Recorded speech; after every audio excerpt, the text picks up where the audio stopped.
Hi there, welcome to Kitchen Counter Crafts. If you like this video, would you please like, comment, subscribe, and share. Now let's get on with the review. Today's video is about the Himalaya pen, and it is going to be the 5th pen from Fountain Pen Revolution.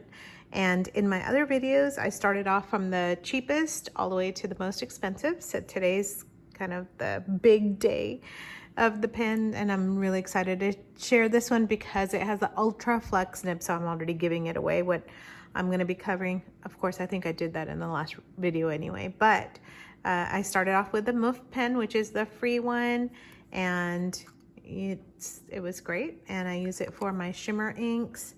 And then we went to the Airmail, which is the one with the green lid, cap lid. And then the Indus is the red, the Darjeeling was the last one, and then today is Himalaya. And then I also have my Sailor Compass 1911 and my Pilot Metropolitan here so that you can kind of take a look at this in terms of sizes. And I have my little sewing mat, my sewing guide to just kind of show you. And it's not a bad one to use because then you can see how those pens line up. I'm gonna just scoot these closer down here. And then you can see how they are pretty similar in size.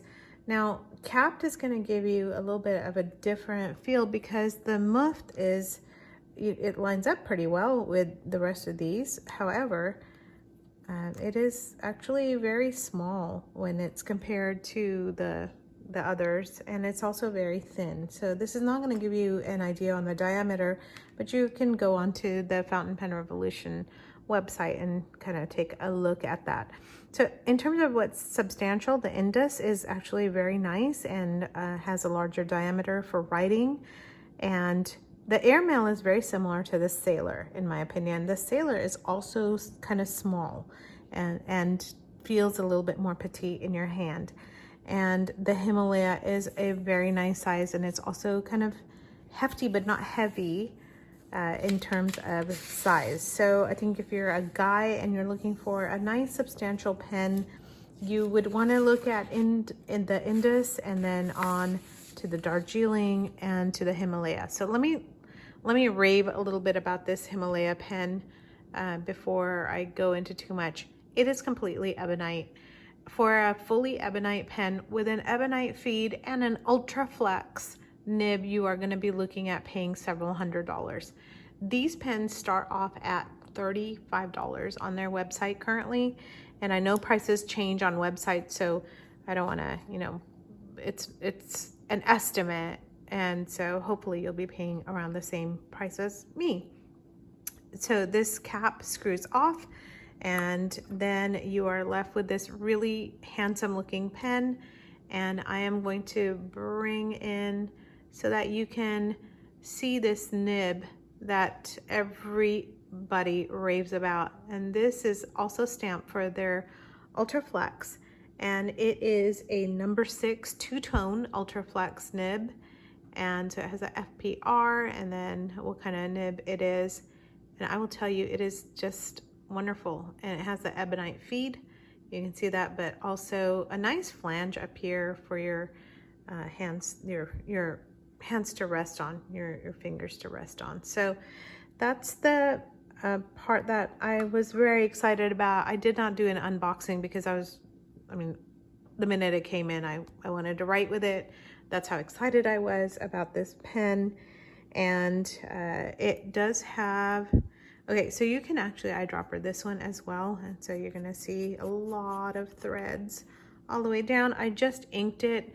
This is, again, my second video because I could not get this to start writing right after I inked it. So hopefully this will go a little bit better. It is fully inked, and you can see on my cheap copy paper that I was getting the pen ink to flow. And the ink that I used is this Kiowa Pecan Brown from Noodlers. It is actually a very pretty bottle as well, and it looks wonderful in my brown ebonite pen from Fountain Pen Revolution. So this is the Himalaya V2 GT. So when I first was doing the writing sample, it railroaded. You can see it I wanted to keep it so that you can see where it was railroading. And then I was kind of going like this to get it going, and you can see my ink blobs, but then it kind of started going. So let's see how it does here. So I'll start down here. Oh, railroading again. But that's because I had the pen upright, I guess. I don't know. I've been writing with this quite a bit, so I don't know why it's doing what it's doing. But you know what? I'm just gonna continue on with the show. Himalaya. Yeah, there's some railroading there too that you can see. And this is version 2. And the website says GT. So that writes pretty well. And now I'm gonna try to do the flex part. Oh, bad railroading. It actually writes very, very well, but of course for my review it is not gonna do what I want it to, is it? Let's get it started again. There. I'm trying to do the ultra flexy part. Not going so well for me today. But I'm gonna tell you, usually when I'm writing with it, I did a lot of Christmas cards with this one. And today it does not want to behave, but I'm gonna tell you, it is not this picky with me. And usually it will write lovely. But it is railroading something terrible today. So, you know what? It is kind of what it is. And you can see it. I actually purchased another Ultra Flex because I love it so much. It could be operator error with me and my ink as well. So, you know, you never know. So that is my review of the Himalaya V2. And hopefully I can get this to not railroad on me. Let me just bear with me because I really want you to see it. I don't know why it's doing this, because it really was not doing this while I was writing Christmas cards. But for some reason it does not want to cooperate. I think it's kind of like, you know, how your kids act up when you're on the phone. Your pen wants to act up when you're on the video. There we go. Okay, that's a little bit better. So it's really not this picky and moody when you are writing with this. There we go. But it wants to do these things with me. Okay, that is cheap, awful copy paper. And there is a ton of bleed through because it's putting down a lot of ink when it feels like. Sorry about that, just knocked the camera. And then this is 32-pound paper that I use for calligraphy. So let's see if this does any better. No, it is still railroading something terrible. I was gonna write happy. Okay, Himalaya.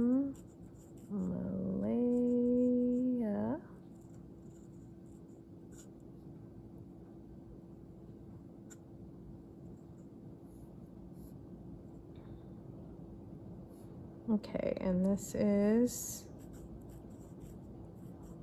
ULTRA FLEX. That should be writing better than this. And it has Noodler's Pecan. I'm just going to shorten that name. So there you go. And then let's do the wet test on this.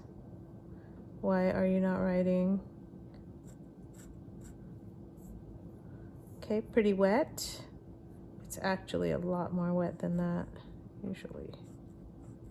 But this pen's just gonna, today, I guess, prove me wrong on everything, including how wonderful it normally writes. There we go. There we go. That's showing a little bit more shading.